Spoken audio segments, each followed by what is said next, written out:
I wanted to comment on Joey's jailing, but I'll comment differently from what other people are commenting.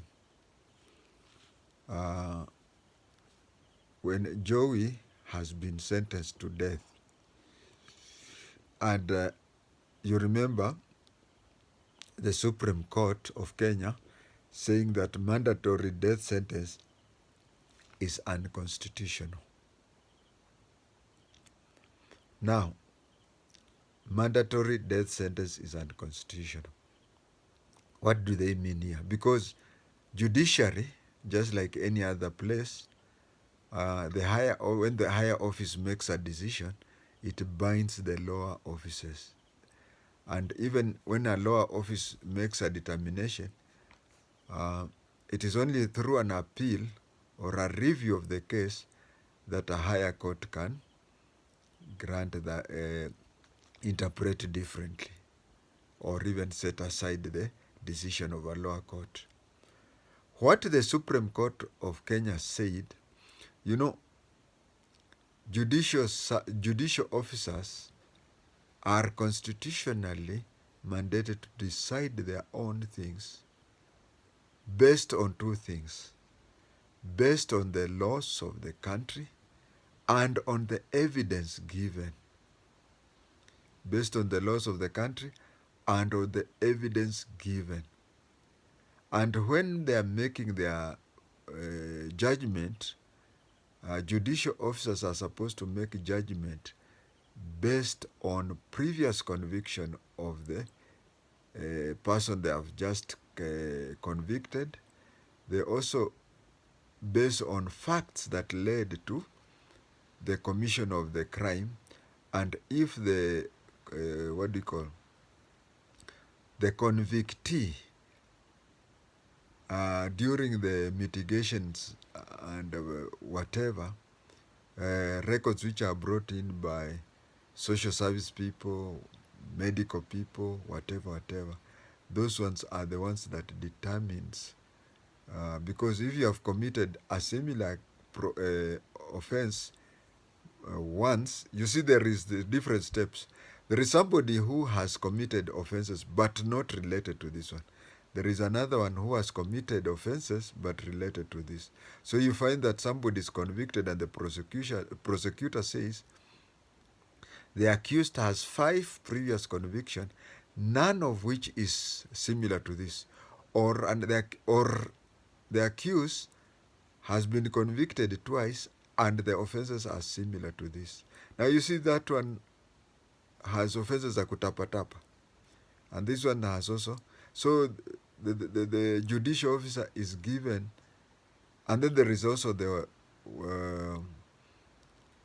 a convictee who is convicted on, this is the first criminal record.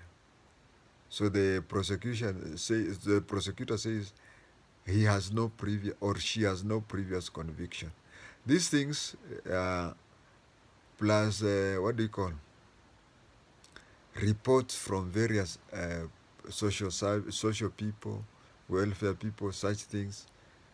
They are the ones that when they are, you remember Justice Zioka said that she could not pass the sentence because even some of the things that she was supposed to refer to had just been given to her a few hours ago, and it was too soon for her to even decide to, it was too soon for her to decide to the case. So she said, let me spend the weekend reading over through what was there. So that is, those are the determining factor. But you'll find that the law then had said that anybody who has committed a capital offense is somebody who has only one sentence, death. So even if there are some compelling facts which the magistrate may feel sorry for you, the laws then were saying that for anybody with a capital offense, it is only the judicial officer will only pass one judgment, and that is death. So Mruatetu, there is the case that people refer to as Mruatetu. Murwatet was a chief inspector of the administration police, and he was jailed. So nobody knows how he was jailed, and he came out of jail and then went back to the AP, started working, and he he's, he is a brother to Mrs. Gashanja, the former Commissioner of Lands.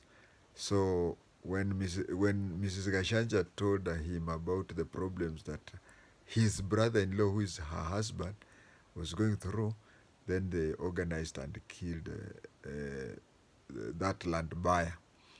So Murwatetu went there and said it is unconstitutional to tie the judicial officer to one sentence only. The judicial officer is supposed to weigh the cases and decide if that that offender, the convictee, is supposed to have death sentence or even whatever. Could even order that the convictee be convicted for 10 years. Now we have a problem in Kenya. I'll only give two extremes. For example, if you have scissors, and you find somebody, you stop somebody on the road and point the scissors or even a penknife to the person and say, can you give me everything that you have in your pocket? When the person gets out the 2,000 shillings and gives it to you, if it is proven in court that that thing happened, then that is robbery with violence. The same applies to somebody, let's say a squad of 6 people, all armed with AK-47, entering a bank, telling everybody, kila mtu lala chini, then they steal 1,000,000 shillings or millions of shillings from a bank. Both are considered robbery with violence, punishable by death. If you see other countries, especially Western countries, they have first degree murder, second degree murder, third degree murder. Now these ones, we have similar cases. Like you can see somebody going to these slums with a pen knife, and then he gets about 2,000 shillings. You cannot compare that one to somebody who lays a cash in transit vehicle, shoots the 4 APs who are escorting it, and then grabs that is why when it is even supposed to have first degree, second degree, whatever, so that the judicial officer, and the judicial officer I mean a magistrate or a judge, a judicial officer, when he or she determines a case, should even know whether it is a first class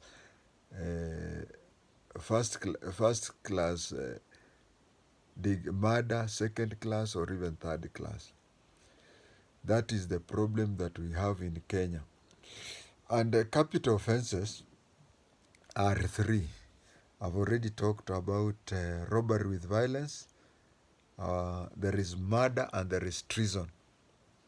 These ones are capital offense, which means that one is liable.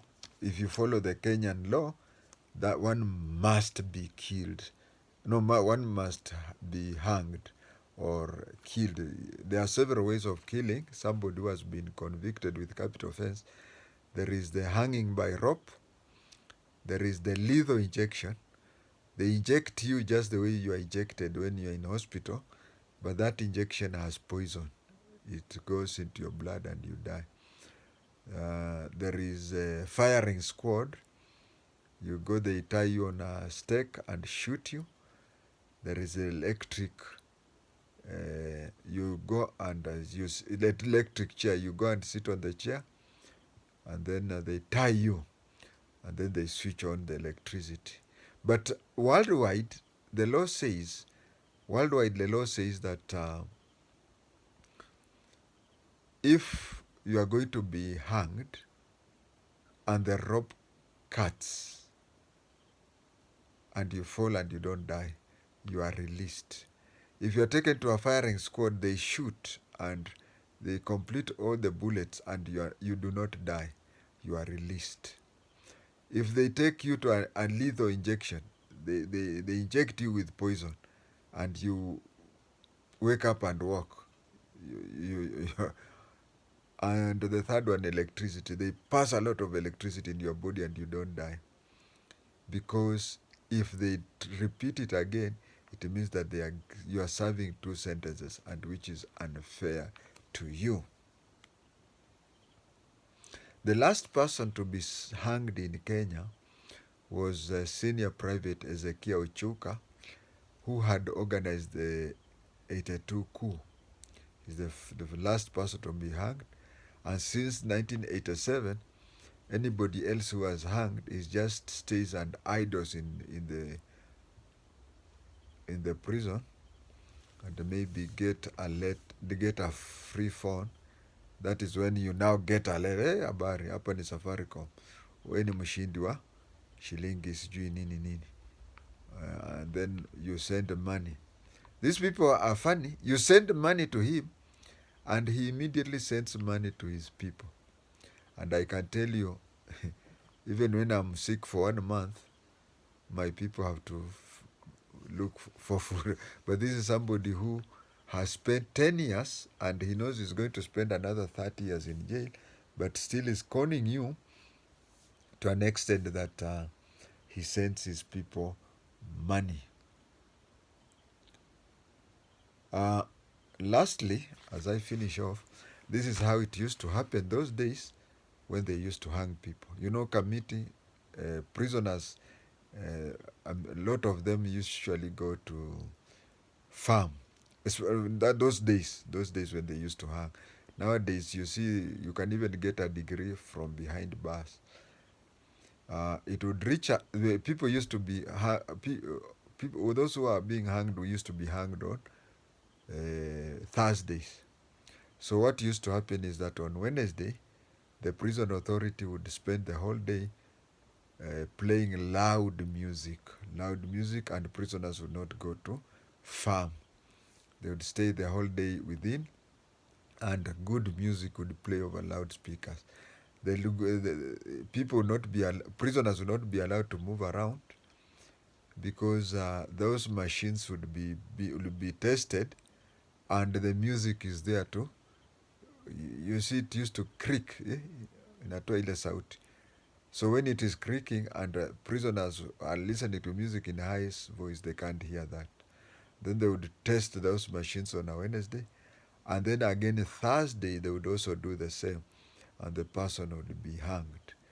That is when prisoners in committee used to know that this week somebody has been hanged, because on that week, Wednesday and Thursday, they would not go for work. This is, I didn't want to comment on merits and demerits of the Joey case or Jack Maribe. I just wanted to talk about hanging.